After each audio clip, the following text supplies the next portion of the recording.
Yeah. So today we'll be performing Cardew's Great Learning, number 7. This is, a particular piece. Cardew was super original and a genius musician who had a very interesting life. He worked and was an assistant actually very early with Stockhausen, if you remember him from the Contacte. Then he came back to England. He was very much into abstract notation. He has something called the Treatise, which is this phenomenal book of trying to describe music in very graphical forms. So this idea of dealing with sounds that don't have exact notation, that don't fall into categories of tones, durations, chords, and different tonalities, has been occupying a lot of musicians in 20th century today as well, because as we said, the vocabulary changed. Um, but then he had a scratch orchestra, which was his own kind of more of a social and organizing group, for which he also composed a lot of pieces. And he kind of switched into thinking really about the social and the community aspects of his music. I mean, that also came together with a very political ideology. There was also kind of a big break or chasm between him and Stockhausen, really just kind of on a political ideological manners. Consider Stockhausen to be imperialist, and then Cardew considered himself to be communist, and there was a lot of that came, which is kind of strange. I mean, you wouldn't expect this to be reflected in the music, but I think for Cardew it was very much. But just having said that, and you can keep this, basically in the back of your mind. I don't think this is the interpretation necessarily that this score is supposed to teach you ideas of communism, but it is a group activity. It's something that everybody can participate, and everybody can find his own kind of way in and out of the group. And in some sense, once you have attended a performance like this, if you get a chance to listen to this or think about this in retrospect, I think there's some interesting questions of when the group kind of binds together into some interesting harmonies, when it kind of joins into one tone, when you have clusters. And if you don't think about this, and you're not aware of the fact that it's not really composed music in the sense of anybody giving you instructions of rhythm and pitch, and we'll go through the score very quickly, then actually the choir, the harmonies are amazing, and how they change. And it's all just the process that happens by people reading and reciting a text and following the instructions. So to do this piece, I would like everyone to have in front of them the score. And I see that, yeah, thank you, Zaja, for sharing this already on chat. It's also on the on Canvas. So please go ahead and click to download the score, and I'll share the screen and I'll open up my score, so we can go through this and understand what the piece is about. So let me see. All right. This is the performance. Just a second. Just quick thumbs up. Can everyone see this? Yeah. All right. So I hope the text is big enough on the screen so everybody can follow with me. As you see, this is basically a text.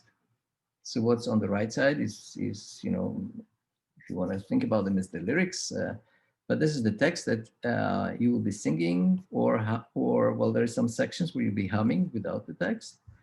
So it's singing, reciting, speaking in a musical voice, if you wish. I mean, nobody's being kind of requested, or judged by the quality of his vocal expression. And each one of these lines is repeated multiple times. You have some synchronization points. So there is a leader to this group, but the leader's role, besides the fact that whoever is in charge of pressing the record button in the breakouts rooms, if you attend today, or if you do this on your own later, you get some people on Zoom. So whoever is in charge of synchronizing a coordinated session, I guess it would be the most natural that he would be the leader. So the leader is also in charge of these little arrows here, which means he starts the performance. You give some kind of a sign. It's not a gesture. It's you know, you just look at the leader and do some gesture that everybody understands that you start. You can do the sound painting gesture. You can do any kind of thing, and without sound. I mean, don't clap. Just do a signal, and everybody will start. And then these things, each one proceeds in his own pace. There are some rules about choosing the notes, which I'll go through. And then there's this hum. So the leader should kind of listen to others. And when you realize that you got to this humming point and everybody's humming, or maybe become silent because maybe some people arrived here early and they finished their humming and now it's silence, so things disappear. So you signal the second section. So you start, you have the second section, and then you signal the finish, which is just speaking. Okay, so the last episode or element of this piece is without any musical voice. You just say this sentence: mistake, not cliff, or morass and treacherous bramble. So this is the piece. Okay. Now a little bit more structure than just text. So the instructions, I mean, there are little instructions here, and there's an explanation below. So what these explanations are. So let's read them together. Okay, so everybody, once we move to the breakout rooms or before we start the recording, make sure that everybody kind of read this and understand this. So as I said, the notation is just, this arrow is the signal for the leader. And these are like these, the start, one synchronization point in the middle. It's not even synchronization, it's kind of just like second section start, and at the end, the speak. Okay, so this is just sign for one of you in every group. Now you have this sing, a number, and something in parentheses. Okay, so sing means you sing. Now, how do you sing? Let me read this and then I'll emphasize it again. So sing 9 F2 swept away. What it means? You sing the words. So these are the words swept away on length of a breath note, which means you basically take a breath and you keep same note each time. So again, swept away on the length of a breath notes, syllables freely disposed 9 times. So this 9 means that you repeat this 9 times. Okay. So you take a breath 9 times, but once you took a breath, you sing the same note each time. So whatever, swept away, swept away, swept away. Okay, something like that. You choose your own pitch, you choose your own pace, and you syllables freely disposed. So it means you're going to sweat because you produce the sound on the syllables, on the vowels. So the syllables are cut by the vowels. So if you want to just swept away, okay, your choice of basically chunking this or rhythmicizing, creating kind of an interesting subdivisions of time. Wouldn't call it rhythm. And then there is this little thing in the parentheses, which is the F2. F, I guess it stands for forte. At least that's what you had in mind. But the explanation is simple. Of these 9 notes, 2, which is the 2, should be loud. So this is why I think F means forte. That's how we chose to notate this. So strong. So whenever you do, you sing everything the same way, okay? But 2 out of them, you just sing loud. The rest should be soft. That's it. So, and after each note, take a breath, take in breath, and sing again.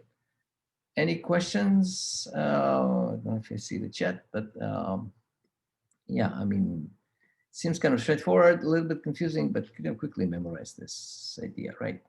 All you have is if you sing or if you hum, which is the other one, okay? So you hum a length of breath note 7 times. There is no text to speak, which is like, depending on how long your breath is. And speak means speak, okay? And speak is just once, right? Any questions, right? You know, I don't think we need to kind of read the text. It's pretty short, pretty trivial. Uh, Yes, please. There was a what question. if there's no F in parentheses behind the So you just just repeat soft? it softly 8 times. Yeah. Okay, thank you. Mhm. And now how the relation builds. Okay. Now this is tricky because we'll miss some of this because of this of the Zoom situation, which is a pity because I think in some sense it is some of this we will be able to grasp. Okay. Uh, um, but some of this is going to be more difficult. So let's go through the procedure, okay? The procedure is each chorus member chooses his own or her own note. Well, silently means in your mind, right? But the first line, okay? And then you go, okay? Uh, let me just make it, all enter together on the leader signal. I mean, but it's soft, so it's not like huge attack. It's not like in solfeggiating. Boom. Okay. No, you enter, but you start softly, and each subsequent line choose a note that you can hear being sung by a colleague. Now, this is going to be hard because everything's going to be blended, right? Now, in the actual performance that is happening, in stages or in real life in space, people move because the idea is that you should kind of try to get yourself closer musically or tone speaking to somebody who is closer to you. Also, like in a natural environment, you hear those who are near you. Well, of course, it depends how loud they sing, but usually they're also louder just because they're closer to you. So you kind of, you move around, and if you want to now imitate somebody who's far away and soft, you can go closer to him. And it's a little kind of exercise in solfege, in ear training, is you try kind of to pick up his note. Of course, if you don't, you just, if you think he's higher, go higher. If you actually manage to match his note. And then once you choose the notes between lines. Every line you can switch your note. And the idea is that you try to switch the note based on something you heard from others. Now, in Zoom, we'll have kind of a general hum because everything's going to be mixed. It's going to be very hard for you to go and listen to your neighbor because there is no really neighborhood here. But we'll still try to kind of infuse this notion of a note that you've heard in this mass of sound, and you try maybe to interpret this. So go towards a note that you think, the average choir is singing. Or if somebody was singing loud in one of these sentences and you kind of manage to pick that pitch, try to imitate that, even if you do this soft on the next entry, next entrance. So yeah, time may be taking over the choice. If there is no note or only the note you have just been singing, or only a note or notes that you are unable to sing, choose your note for the next line freely. Yeah, so that means basically do your best, try to match, but if it doesn't work, then just proceed on your own, but keep singing. Right? Do not sing the same note on 2 consecutive lines. So that's another thing. Yes, you continue, but you have to do some change every line. Each singer progresses through the text at his own speed. And now this is, again, for real life, for physical space, remain stationary for the duration of the line, move around only between lines. And as we said, like almost have completed hum 3 before the signal for the last line is given. So this is actually kind of a critical because he wants actually everybody to finish and everybody's be humming before you do this speaking. I mean, he less insists on this strict coordination here, but I mean, I think the idea is evident. And at the leader's discretion, this last line may be omitted, but we'll do this. Okay. So um, uh, one modification, just for the efficiency purposes, uh, will divide the number here by 2. Okay, as I said, normal performances take easily 20 minutes, if not more. Even if you speed it up, you wouldn't speed it up a factor of 2. But we want to kind of wrap this thing up within 5 to 10 minutes. So we'll round it. Trevor, excellent question. So in the spirit of the piece, you will decide if you round this up or round this down. But I would say, when I did this before, my kind of response was, well, how would you round this down? In some sense, the rounding you might choose basically to pay attention to the fact that, let's say, um, there is some decrease. Okay, so of course, instead of 8, let's say divide by 2, it's 4. Here you can do 3 or 2. Here you can do 6, right, or 7, but I guess 6 or 7. 3, now 2, 4, 4, 3, 3, 4, 4. Now what do we do with this one? 4 or 5? Well, you can do 4, but because there is a jump here, right? Maybe because if you go from 4 to the next one, round it up. If you go down and you round up, you end up with the same number, round down, right? So basically, I would suggest doing 4, 4, 5. But if you choose to do 4, um, that's totally in the rule. 4, 8, right? Um, uh, you can do 9, but probably 8 is closer. 8, 3, 4, 4, 8, 4, 5. Now, if we go here and we do 2 and with 2, so it's 5, 4, 2, 5, 4, 2, 3. And this is, you can, decide if you want to do it one long note or twice, and that's it. Okay, so we'll kind of, and yeah, I mean, you can say trash 17 times. I mean, a lot of the words here, if you just kind of like meditate on them, maybe it kind of creates some effect. Now, how he decided, the text is from Confucius, okay, The Great Learning. The whole piece is about different paragraphs. Each one has different interpretation, but they're longer. Some are shorter. Some are like trash. There's a lot of shh, right? While others well, so okay. I mean, each one has its own also kind of dynamic quality inside of it. Trivial is softer than trash, I guess. So there will be different tonal qualities for the way you sing. There'll be different ways of trying to synchronize. And these waves of going in and out, I think what makes this piece super interesting. Not to take too much of our time because it's already almost half an hour and we start going into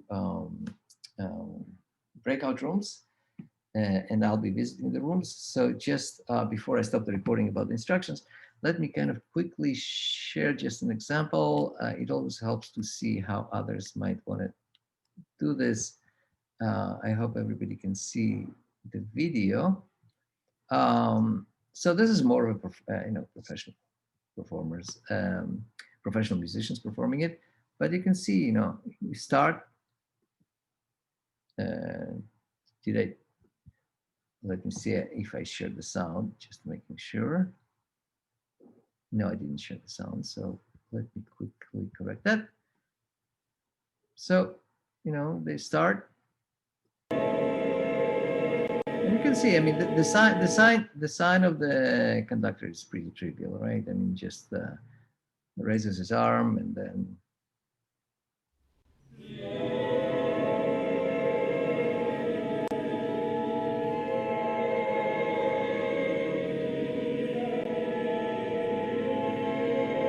okay. So that's the if, and then as you go, people start moving around.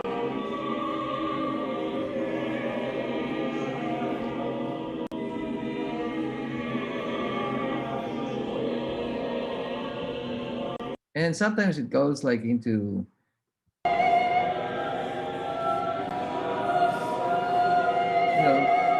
whoever is singing loud stands out and somebody else, and so on. I mean, you're clicking every time. Okay, just a second.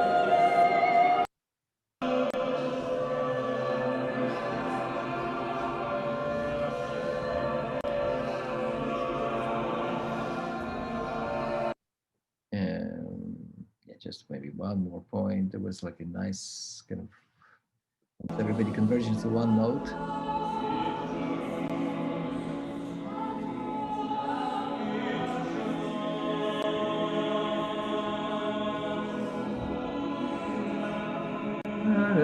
So there was like a triad going here, like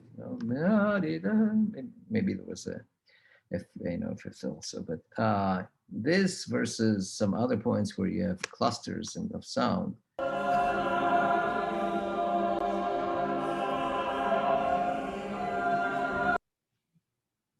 Kind of expect these sounds. I mean, expect these things to change and sway in and out. And yeah, and the ending basically, as we explained. So uh, I'll stop the recording right now. For those who want to do this on their own. So that was kind of the ending. Okay. So those who are going to do this on their own, if you're watching this video outside of the live session, um, I think it's pretty clear. We'll hopefully also share some of your performances so you can see maybe a less intimidating, less professional and huge performance. This is, as I said, this is what 19 minutes. The, the length of your tone is up to you. It says take a breath on the length of your breath, but we're not going to compete here on who holds the breath longer. So naturally, and if you feel I don't know, more anxious, and then you hold your breath shorter, or you just I feel that don't cut it too short. Please kind of try kind of to get into that mood. Okay. You don't wait for other people to switch lines. No, no. You just wait only on the last hum. When you're done with the line, you kind of in the live setting you would move to another person and try to grab his tone in some sense. But here, just choose either something that you hear from the mass of sounds, or choose your own tone.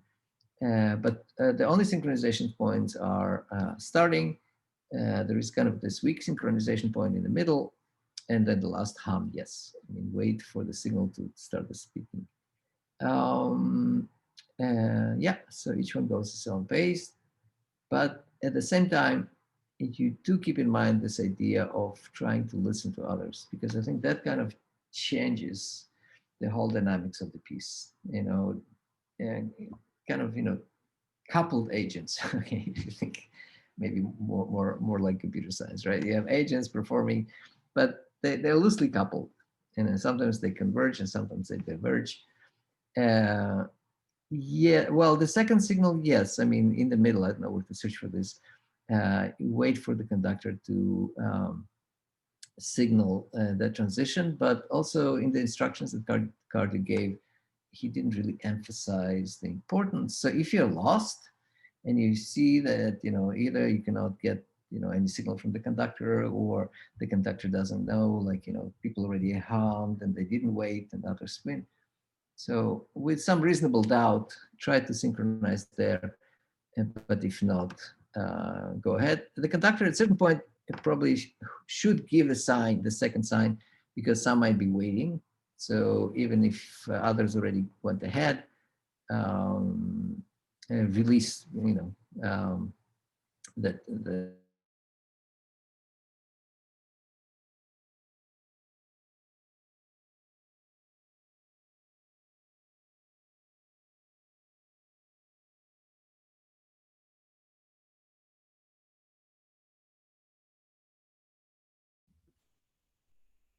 Professor, we lost you. Oh, oh wait, he's back.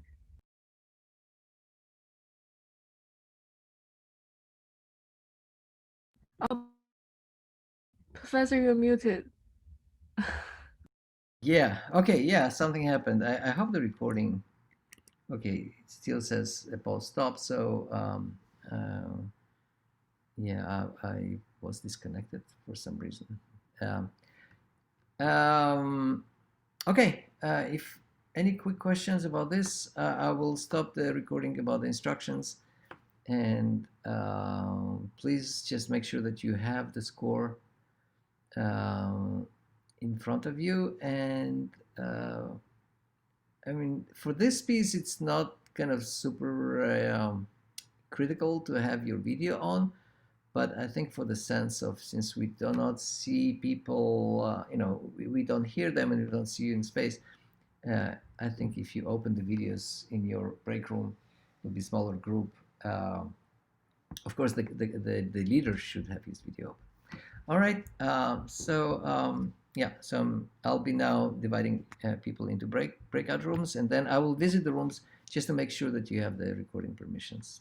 And this is something that you can also do on your own if it doesn't work today. Okay.